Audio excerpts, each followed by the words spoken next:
سورہ مجادلہ کی تلاوت کی۔ مجادلہ کہتے ہیں بحث کرنا، ایک دوسرے سے آپس میں بحث کرنا۔ در حقیقت یہ ایک صحابیہ تھیں جن کے گھر میں کچھ معاملات ہوئے تھے۔ مطلب یہ تھا کہ ان کے شوہر نے ان کو یوں کہہ دیا تھا کہ تو میرے لیے میری ماں کی طرح ہے۔ اس کو زہار کہتے ہیں۔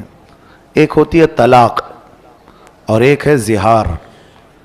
زہار اور طلاق دیکھنے میں سیم ہیں لیکن دونوں کے احکام الگ ہیں۔ میں اکثر یہ کہا کرتا ہوں کہ نوجوان نسل کو بھی یا جو شادی شدہ ہیں ان کو طلاق کے مسائل بھی سیکھ لینا چاہیے، اس لیے کہ ہم داخل ہونے کے راستے تو جان لیے لیکن خارج کس سے ہوتا ہے یہ بھی معلوم ہونا چاہیے۔ مثال کے طور پر کسی جگہ آپ انٹر ہو رہے ہیں تو آپ کو یہ بھی معلوم ہونا چاہیے کہ ایگزٹ کہاں سے ہے۔ اسی طرح شادی کے ذریعے سے آپ ایک نئی زندگی میں داخل تو ہو جاتے ہیں، شادی کے مسائل سب سیکھ لیتے ہیں، اور اس میں بھی بہت سارے لوگ نہیں سیکھتے شرعی طریقہ کیا ہے۔ لیکن میں سمجھتا ہوں کن چیزوں سے ٹوٹ جاتی ہے شادی یا نکاح، یہ امپورٹنٹ ہے سیکھنا، تاکہ غلطی سے اس دروازے پر نہ جاؤ۔ بہت سارے لوگ طلاق پوری ہو جاتی ہے تب مسئلہ پوچھنے آتے ہیں۔ اس ڈاکٹر کے پاس علاج کرانے کے لیے اپنے بچے کو لے جا رہے ہیں جو بچہ گھر میں مر گیا ہو، وہ کیا علاج کرے؟ علاج ہوگا؟ ابھی سانسیں باقی ہیں اور بیمار ہے، تب آپ ہاسپٹل لے جائیں تو پتہ چلتا ہے کہ کچھ علاج ممکن ہے۔ لیکن یہاں پر گھر میں پوری طلاقیں دے چکے ہوتے ہیں تب پھر مسئلہ پوچھنے آتے ہیں۔ مسئلہ تو آپ کو خود معلوم ہونا چاہیے کہ جب کوئی مرد اپنی عورت کو 3 مرتبہ طلاق کہہ دے تو اس کے لیے وہ حرام ہو جاتی ہے۔ طلاق مغلظہ اس کو کہتے ہیں اور یہ قرآن سے ثابت ہے، وہ اس کے لیے حرام ہو جاتی ہے۔ اجنبی عورت کی طرح ہو گئی، اس سے فوراً وہ الگ ہو جائے۔ اب وہ اس کے لیے حلال اس وقت تک نہیں ہوگی جب تک وہ عدت گزارے، پھر کسی اور سے نکاح کر لے۔ اب وہ دوسرا مرد اپنے اختیار سے جب چاہے اسے چھوڑے، پھر اس کی عدت گزارنے کے بعد پھر یہ پہلے شوہر کے لیے حلال ہو سکتی ہے۔ یہ طلاق کا پروسیس جو 3 طلاق ہو جائے۔ ہاں ایک بار اگر کسی نے کہا طلاق یا 2 مرتبہ کہا تو ابھی اسے بچایا جا سکتا ہے۔ یہ طلاق رجعی اس کو کہتے ہیں۔ اس میں رجوع کر سکتا ہے، واپس لے سکتا ہے، یعنی پھر اس کو دوسرے کسی کے نکاح میں دینے کی ضرورت نہیں، بلکہ خود ہی اس کا ہاتھ پکڑ لے اور کہہ دے کہ میں تجھے واپس کر لیا، تو یہ 1 طلاق یا 2 طلاق میں وہ واپس ہو جائے گی۔ اس کو طلاق رجعی کہتے ہیں۔ بتانے کا مطلب یہ ہے کہ یہ مسائل ہر مسلمان کو معلوم ہونا چاہیے۔ کچھ لوگ یہ کہتے ہیں غصے میں نے بول دیا اسے، تو میاں پیار میں کون بولتا ہے طلاق؟ غصہ آتا ہے تبھی تو یہ ساری چیزیں ہوتی ہیں۔ غصے پر کنٹرول ہونا چاہیے۔ غصے ہی کی حالت میں اکثر لوگ کہہ جاتے ہیں اور اسی وقت جو کہی جاتی ہے وہ واقع ہو جاتی ہے۔ غصے میں آدمی بے قابو ہوتا ہے۔ تو یہاں پر بہت سارے لوگ یہی عذر لے کر کے آتے ہیں، غصے میں بولا ہوں یا ہوش میں نہیں تھا بول دیا ہوں۔ میرے عزیزو، یہ سارے بہانے شریعت نے نہیں قبول کیے، حتیٰ کہ ایسے نشے کی حالت میں بولا کہ آسمان و زمین کو بھی نہیں پہچان پاتا، اس وقت بھی بولا تو بھی واقع ہو جائے گی۔ اس حالت میں بھی اگر کہا ہو تو واقع ہو جائے گی۔ میرے کہنے کا مطلب یہ ہے کہ ان تمام مسائل کو سیکھ لینا چاہیے۔ یہ ہوئی طلاق۔ ایک ہے زہار۔ جو عورتیں تم پر حرام ہیں، مثال کے طور پر تمہاری ماں، بہن، بیٹی، یہ آپ کے اوپر حرام ہے نا، پھوپھی، خالہ، یہ آپ کے لیے ابدی حرام ہے، ہمیشہ کے لیے حرام ہے۔ ان سے نکاح نہیں کر سکتے تم۔ ماں سے کوئی نکاح نہیں کر سکتا، بیٹی سے، سگی بہن سے، یا پھر اپنی پھوپھی سے یا خالہ سے، کبھی بھی وہ زندگی بھر نکاح نہیں کر سکتا۔ ان کو محرمات ابدیہ کہتے ہیں، یعنی ہمیشہ کے لیے یہ عورتیں تم پر حرام ہیں، نکاح کے لیے حرام ہیں۔ اب ان عورتوں کے ذریعے سے آپ نے اپنی بیوی کو مشابہت دے دی، ان کی طرح کہہ دیا۔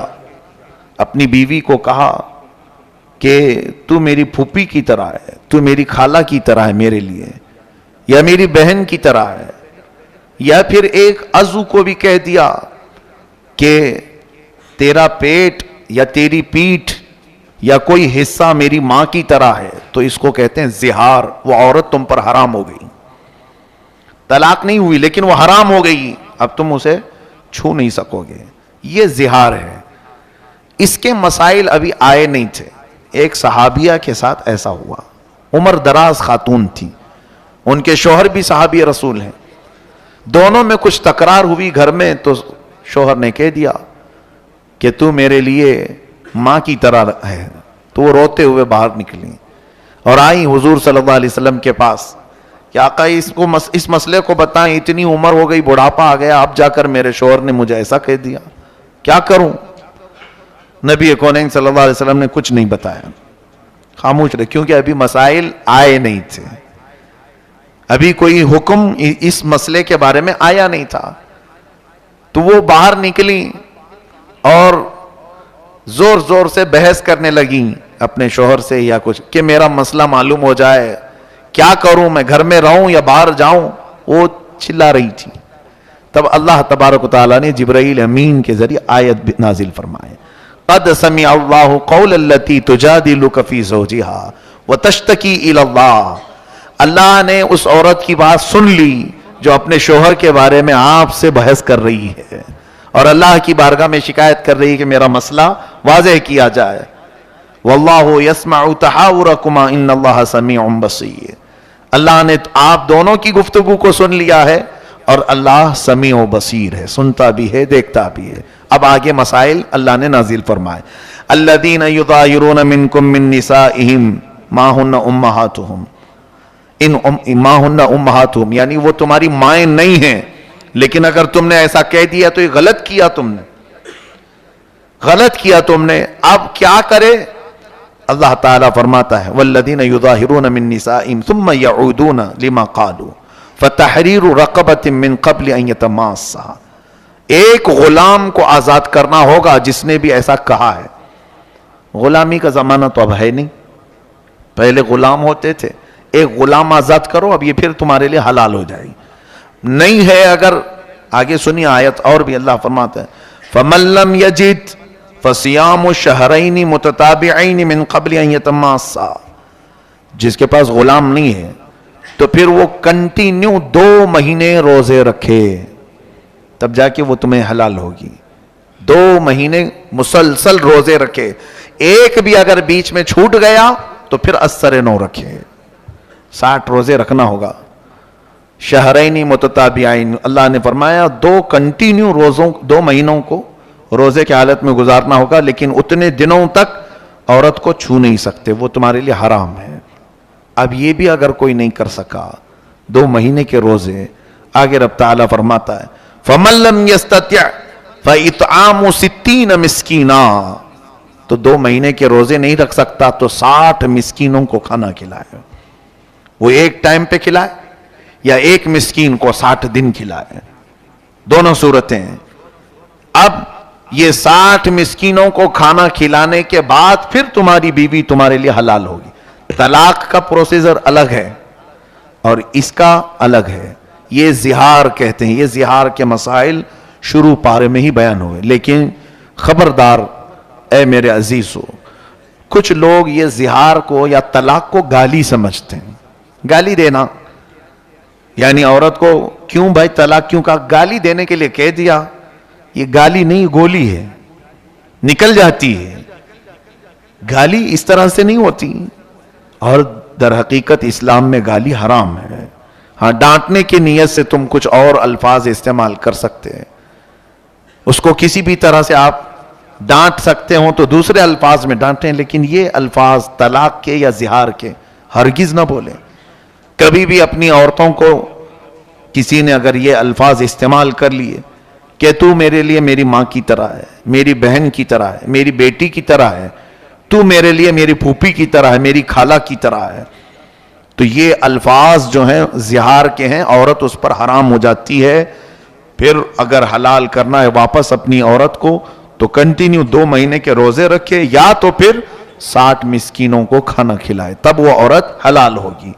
تو اس سے اندازہ کیجئے کہ ہمارے یہ خانگی جو مسائل ہیں، ازدواجی زندگی کے جو مسائل ہیں، یہ سیکھنا کتنا ضروری ہے؟ کیا ان مسائل سے سارے لوگ واقف ہیں؟ کیا یہ سارے لوگ جانتے ہیں زہار کیا ہوتا ہے؟ کیوں نہیں سیکھے؟ قیامت کے دن اگر تم میں سے کسی کے ساتھ ایسا معاملہ ہو گیا اور پکڑے گئے، اللہ تبارک و تعالیٰ نے پوچھا کہ تو اپنی بیوی کے ساتھ زہار کیا تھا پھر بھی ایسی زندگی گزارتا رہا، رب تبارک و تعالیٰ کی بارگاہ میں اگر کسی نے یہ کہا کہ مولا مجھے معلوم نہیں تھا، تو دو پکڑ ہوگی۔ سیکھا کیوں نہیں، اس پر بھی مار پڑے گی، اور کیا کیوں، اس پر الگ سزا ہوگی۔ جو انجانے میں گناہ کرتا ہے اس کی 2 سزا ہیں، اور ایک نہ سیکھنے کا، کیونکہ اللہ نے فرمایا کہ تمہارے لیے کیا نبی کا حکم نہیں آیا تھا؟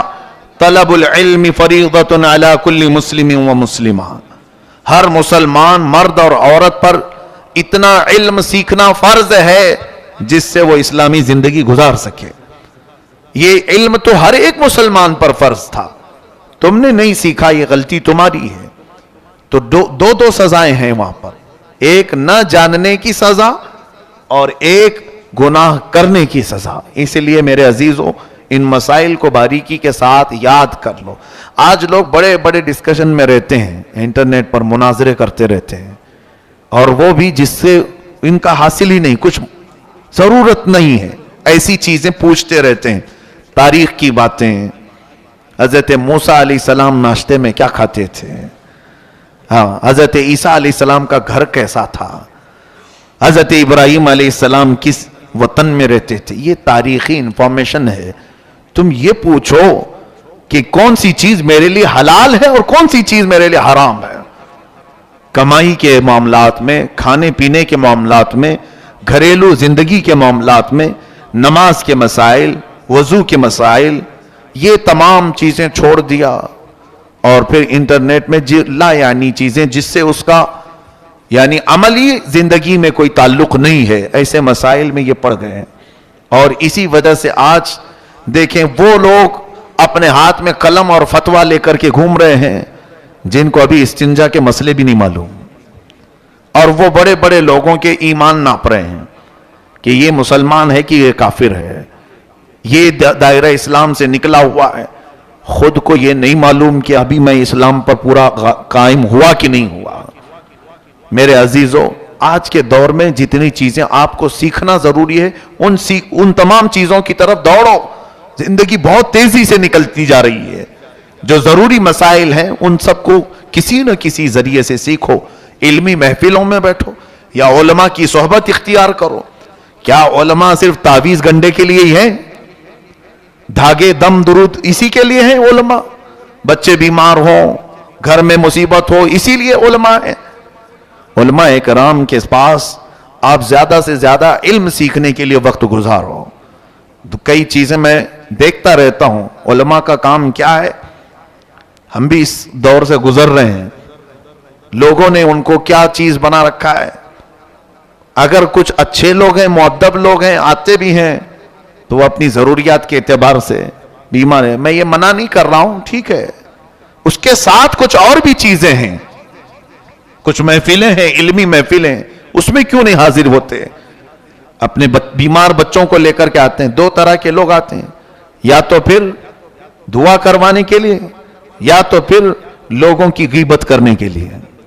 2 طرح کے لوگ علماء کے پاس آتے ہیں، بیٹھ جائیں اور سارے لوگوں کی غیبت چھیڑ دیں، فلاں کیا کر رہے تھے، وہ یہ کر رہے تھے، وہاں ایسا چل رہا تھا۔ خود بھی گنہگار ہوتے ہیں اور علماء کرام کو بھی ایسی غیبت میں مبتلا کر جاتے ہیں۔ ایسے حالات سے گزرتے رہتے ہیں، ہم دیکھتے ہیں۔ میرے عزیزوں، یہ علم سیکھنے کا موقع آپ کے پاس اگر مل گیا ہے علماء کے ذریعے سے تو زیادہ سے زیادہ حاصل کر لو۔ سیدنا امیر حمزہ رضی اللہ تعالیٰ عنہ، سیدنا عمر فاروق رضی اللہ تعالیٰ عنہ فرماتے ہیں کہ ہم کو سورہ بقرہ سیکھنے میں 12 سال لگ گئے۔ 2.5 پارے کی سورہ ہے۔ کون؟ امیر المومنین عمر ابن خطاب رضی اللہ تعالیٰ عنہ۔ سورہ بقرہ سمجھنے، تفہیم، اس کی تمام چیزوں کو معلوم کرنے میں مجھے 12 سال لگ گئے۔ اور خود میرے آقا صلی اللہ علیہ وسلم سورہ ہود کے بارے میں فرماتے ہیں کہ سورہ ہود نے مجھے بوڑھا کر دیا، اور ہم ہیں کہ چھونا بھی نہیں چاہتے۔ قاعدے قوانین معلوم بھی نہیں کرنا چاہتے. ہو سکتا ہے کچھ علماء تھوڑی دیر کے لیے ناراض ہو جائیں آپ کے پوچھنے کے طریقے سے, لیکن چھوڑو مت. ہو سکتا ہے کوئی جھڑک دے لیکن چھوڑو مت, پھر حاصل کرتے ہی رہ جاؤ, لگے رہو.